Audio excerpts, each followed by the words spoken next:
अब हम जो आपके डिस्क्रीट पीरियोडिक सिग्नल्स होते हैं उनके फोरियर ट्रांसफॉर्म पे या उनके डिस्क्रीट टाइम फोरियर ट्रांसफॉर्म पे आते हैं कि वो हम किस तरह कैलकुलेट करते हैं। अब आपको पता ही है कि एक जो डिस्क्रीट टाइम पीरियोडिक सीक्वेंस होती है उसकी जो फोरियर सीरीज होती है वो इस फॉर्म में होती है। तो और यानी कि वो मजमुआ होती है कॉम्प्लेक्स एक्सपोनेंशियल्स का जो कि फोरियर सीरीज कोफिशेंट्स के साथ स्केल हुए होते हैं। यानी इसका मतलब ये हुआ कि जो एक फोरियर सीरीज होती है एक पीरियोडिक डिस्क्रीट पीरियोडिक सिग्नल की वो सब होता है कॉम्प्लेक्स एक्सपोनेंशियल्स का। तो इसका मतलब ये हुआ कि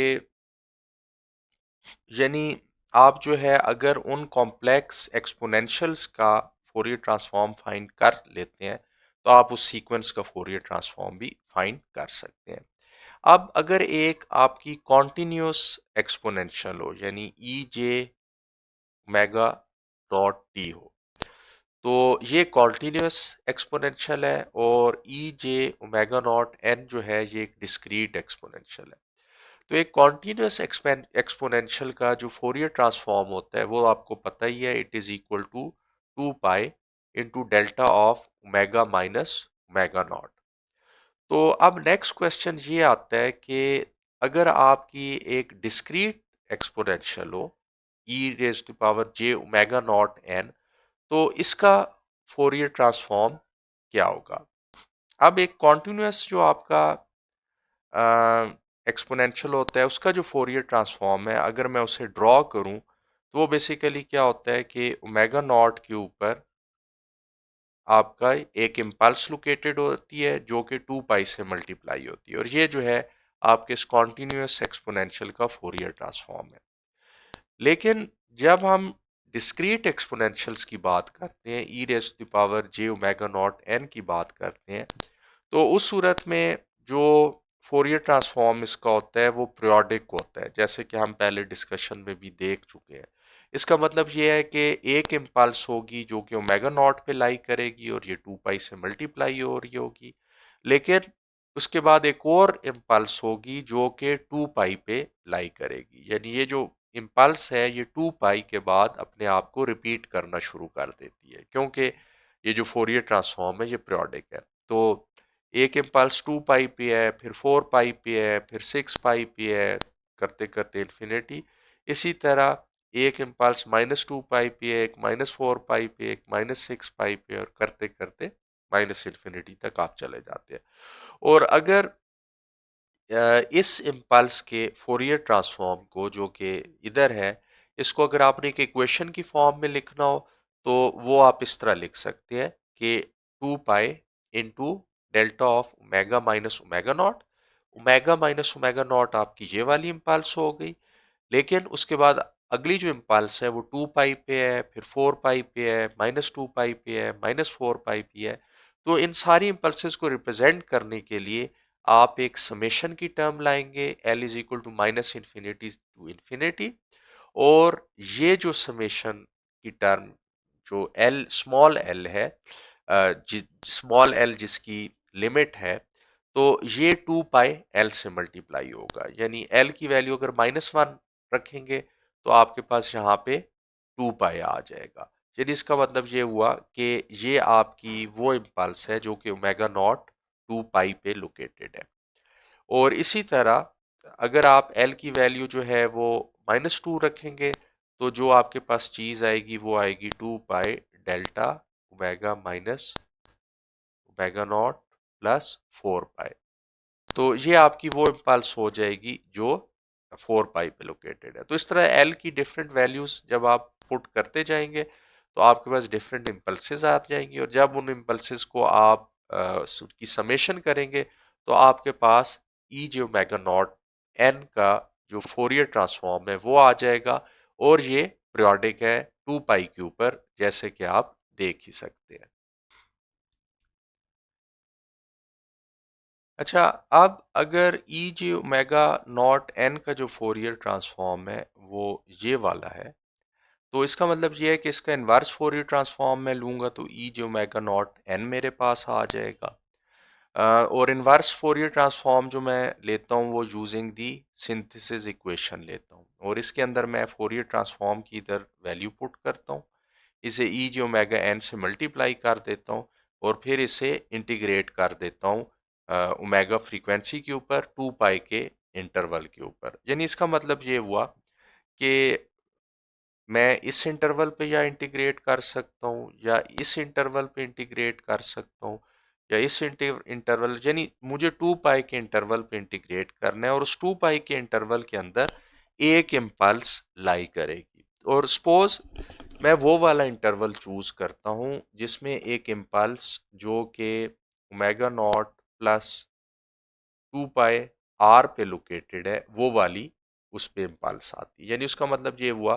कि इस समेशन के अंदर मैं सिर्फ एल की जो वैल्यू चूज कर रहा हूँ L is equal to R की वैल्यू चूज कर रहा हूँ। बाकी जो इम्पल्सेस हैं वो नहीं ले रहा, क्योंकि मैं एक 2 पाई का इंटरवल ले रहा हूँ जिसपे ये वाली इम्पल्स है जिसके लिए एल की वैल्यू आर है,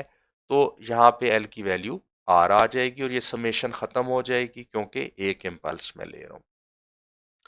तो अब ये जो इक्वेशन है इसको मैं इस तरह भी लिख सकता हूँ 2 pi into delta of omega minus omega naught plus 2 pi R into E J omega N. यानी इसका मतलब ये हुआ कि ये इम्पल्स मल्टीप्लाई हो रही है ई जे ओमेगा एन से। तो अब यहाँ पे जब ये इम्पल्स ई जे ओमेगा एन से मल्टीप्लाई होगी तो ई जे ओमेगा एन सैंपल हो जाएगा होगा और इसकी जो वैल्यू मेरे पास आएगी वो वैल्यू होगी जो कि omega naught plus 2 pi R पे होगी। यानी इसकी जे जब इससे मल्टीप्लाई होगा तो इसकी जो वैल्यू मेरे पास आ जाएगी वो होगी जो E J omega naught plus 2 pi R पे होती है। अब चूंकि ये एक वैल्यू है जो कि इस पॉइंट पे लाई करती है तो ये कांस्टेंट बन जाएगा। ओमेगा की आपने एक वैल्यू पुट कर दी तो ये इंटीग्रेशन से बाहर इधर चला जाएगा और नतीजा ये होगा कि ये जो डेल्टा वाली टर्म है ये जब इंटीग्रेट होगी तो डेल्टा का एरिया अंडर द कर्व 1 होता है, यानी इसकी जगह आप 1 लिख देंगे। 2 पाई से कैंसिल हो जाएगा और नतीजतन बाहर जो चीज़ आपके पास आएगी वो E raise to power J omega naught plus 2 pi R into N आएगी। अब जो E J omega naught N है बेसिकली ये पीरियोडिक होता है और ये 2 पाई पे पीरियोडिक, ये 2 पाई के मल्टीपल पे पीरियोडिक होता है। तो इसका मतलब ये हुआ कि ये जो टर्म है चूंकि ये 2 पाई पे पीरियोडिक है E raise power J omega naught plus 2 pi R into N, तो इधर आप लिख देंगे E raise power J omega naught N. तो यानी इसका जो इन्वर्स फोरियर ट्रांसफॉर्म है जो कि आपने इधर फाइंड किया वो आपके पास ई जे ओमेगा नॉट एन आ गया। अच्छा, अब आपको पता है कि एक जो पीरियोडिक सीक्वेंस होती है उसकी फोरियर सीरीज इस फॉर्म में होती है A K into the complex exponential E raise power J K 2 pi over N into small N, और इन टर्म्स को आप सम करते हैं एन टर्म्स के ऊपर, यानी ये जो टोटल टर्म्स होती हैं ये एन होती हैं और एन वो पीरियड होता है जिसके ऊपर वो डिस्क्रीट टाइम सीक्वेंस जो है वो रिपीट कर रही है अपने आप को। तो ये फोरियर रिप्रेजेंटेशन होती है एक डिस्क्रीट पीरियोडिक सीक्वेंस की। और इसको आप ये जो फोरियर सीरीज है इसको आप इस तरह भी लिख सकते हैं के की वैल्यू पहले आप ज़ीरो पुट करें तो आपके पास ए ऑफ ज़ीरो इंटू यहाँ पे के ज़ीरो हो जाएगा तो E raise to power zero 1 हो जाएगा। फिर A 1 into E raise to power J 2 pi over N into N, इधर के की वैल्यू आपने 1 पुट की। फिर A 2 into E raise power J 2, K की वैल्यू यहाँ पे आपने 2 put K into 2 pi over N small N, plus आप चलते जाएंगे A N minus one into E raise power J N minus one into 2 pi over N into N. तो अब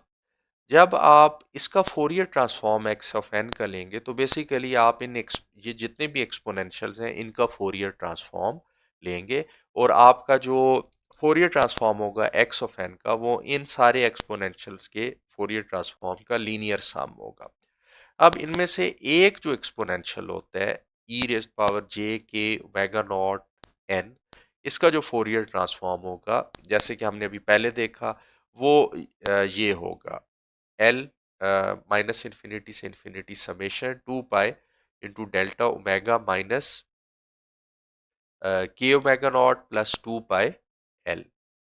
तो ये आपके पास बेसिकली आ गया जो है ई जे के ओमेगा नॉट का फोरियर ट्रांसफॉर्म आ गया।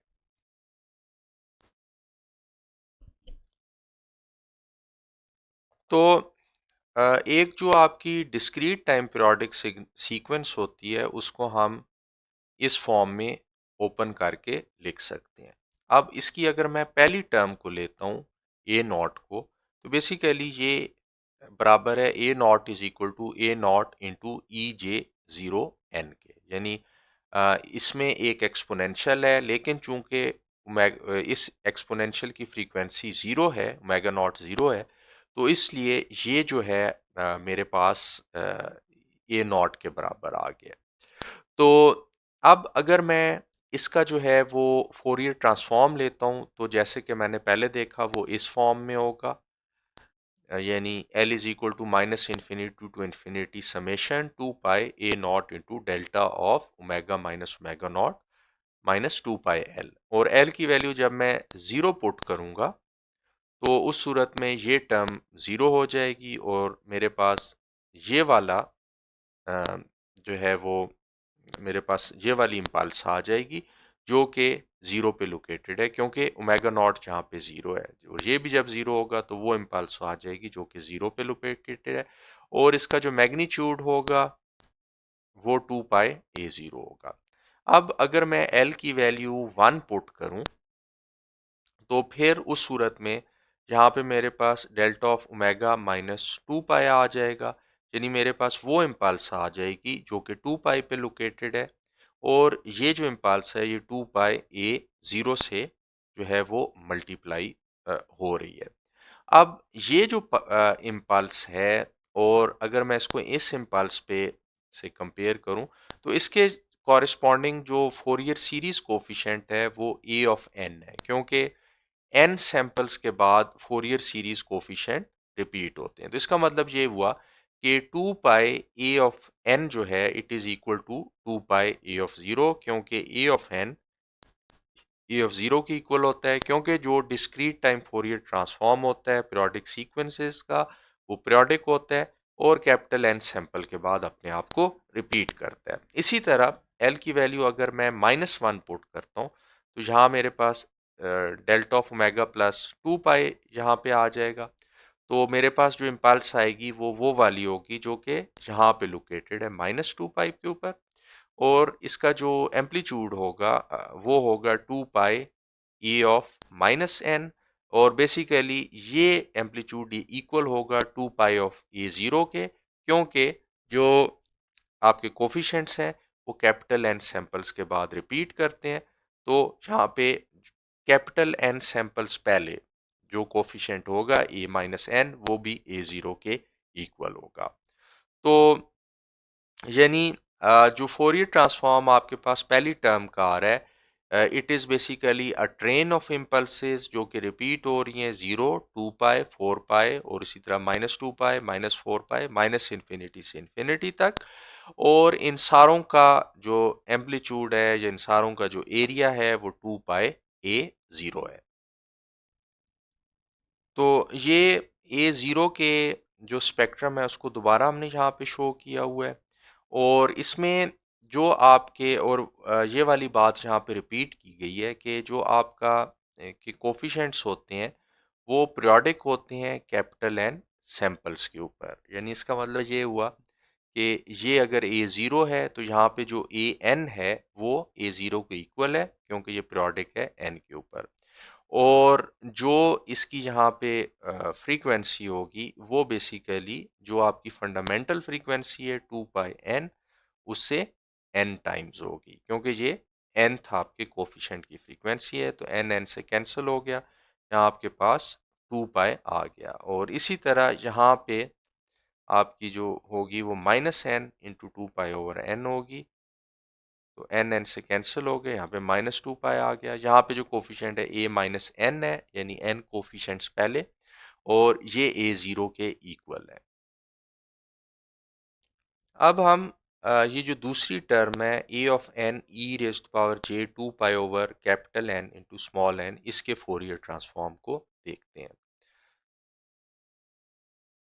तो इस केस में इस टर्म के लिए ओमेगा नॉट की जो वैल्यू है वो 2π/n है। इसका मतलब ये है कि जब आप इसका फोरियर ट्रांसफॉर्म लेंगे तो उसमें जो पहली इम्पल्स आएगी वो 2π/n के ऊपर लोकेटेड है, और उसका जो मैग्नीट्यूड होगा वो 2π/a1 होगा, क्योंकि k की वैल्यू हमने 1 पुट की है, और k की वैल्यू चूंकि हमने 1 पुट की है तो फंडामेंटल फ्रीक्वेंसी 2π/Ni है। अब जो जब आप ये रिपीट कब करेगा, ये रिपीट करेगा एक ऐसी फ्रीक्वेंसी पे जो कि आपकी चूंकि यहाँ k की वैल्यू 1 थी, तो ये रिपीट होगा n+1, यानी n सैंपल्स आगे जाके 1 से, और इंटू 2π/n। 2π/n आपकी जो है फंडामेंटल फ्रीक्वेंसी है, जिसके लिए k की वैल्यू 1 है। तो अगली वैल्यू या अगली फ्रीक्वेंसी जिस पे इम्पल्स रिपीट होगी वो n+1 इंटू 2π/n होगी।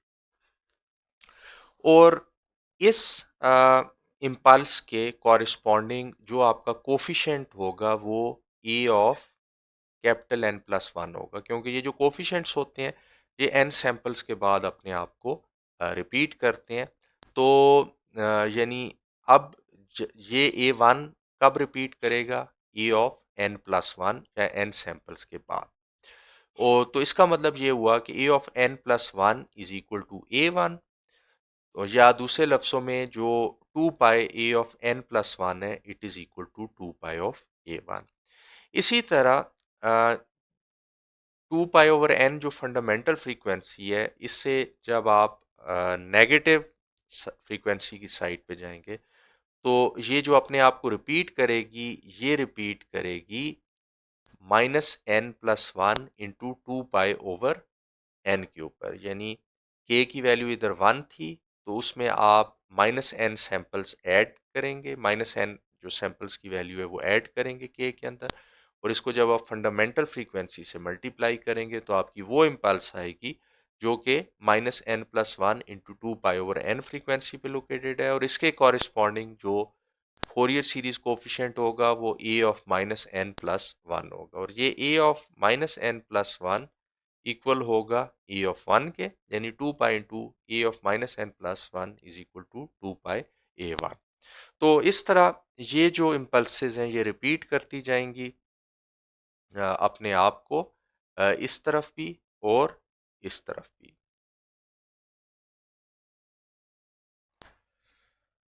तो अब अगर हम समराइज करें तो a0 का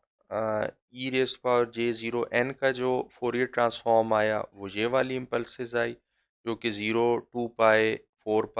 -2π, -4π पे लोकेटेड है। इसी तरह a1 into e⁻j2π/N into small n का फोरियर ट्रांसफॉर्म ये वाली इम्पल्सेस हैं, जिसमें पहली इम्पल्स 2π/n पे लोकेटेड है, और उससे अगली इम्पल्स जो है वो n+1 इंटू 2π/n पे लोकेटेड है, और इसी तरह उससे जो पिछली इम्पल्स है वो -n+1 2π/n पे लोकेटेड है। इसी तरह अगर आप इसकी आखिरी टर्म को ले लेते हैं, ये वाली जो टर्म है an-1 into e⁻j−n-1 into 2πn, तो ये एक इम्पल्स होगी जो n-1 2π/n के ऊपर लोकेटेड होगी। तो यहाँ पे अगर आप देखें तो n-1 2π/n के ऊपर आपकी एक इम्पल्स लोकेटेड है, जो कि जिसका मैग्नीट्यूड जो है वो 2π इंटू a-1 है, और इससे जो पिछली इम्पल्स होगी वो इसमें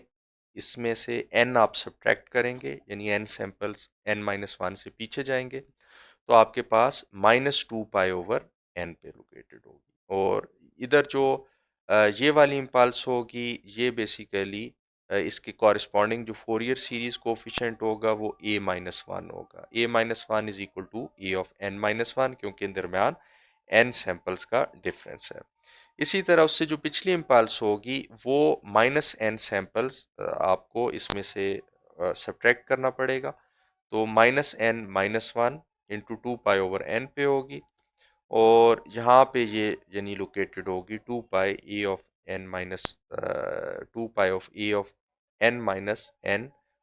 इसके कॉरिस्पॉन्डिंग फोरियर सीरीज कोफिशिएंट होगा जो कि 2 पाई के इक्वल होगा, यानी इस फोरियर सीरीज कोफिशिएंट के इक्वल होगा। तो अगर आप इन सारे स्पेक्ट्रम्स को यानी इन सारे टर्म्स के फोरियर ट्रांसफॉर्म को सम कर लें तो आपके पास ये जो स्पेक्ट्रम बनेगा इन सारे फोरियर सीरीज के जो कोफिशिएंट्स हैं ये रिपीट करेगा। और ये कितने टाइम के बाद रिपीट करेगा? ये 2 पाई के बाद रिपीट करेगा। यानी ये जितनी भी इम्पल्सेस हैं 2 पाई a0, 2 पाई a1, 2 पाई a2 टिल 2 पाई a-1 ये अपने आप को रिपीट करेंगी 2 पाई के बाद। और इसको अगर आप लिखना चाहें तो इसको आप इस तरह समेशन की फॉर्म में इस सारे फोरियर ट्रांसफॉर्म को लिख सकते हैं।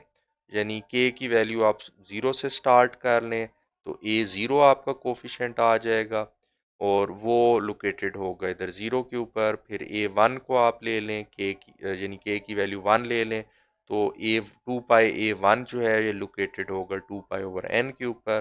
फिर k की वैल्यू 2 ले लें तो 2 पाई a2 लोकेटेड होगा 2 पाई/n इंटू 2 के ऊपर। और इस तरह आप चलते जाएंगे। फिर k की वैल्यू आप n पुट करेंगे तो आपका जो है a0 जो an है वो आ जाएगा। तो इस तरह आपका ये फोरियर सीरीज जो है स्पेक्ट्रम आ जाएगा एक डिस्क्रीट टाइम पीरियोडिक सीक्वेंस का जो कि रिपीट कर रहा है अपने आप को 2 पाई के ऊपर।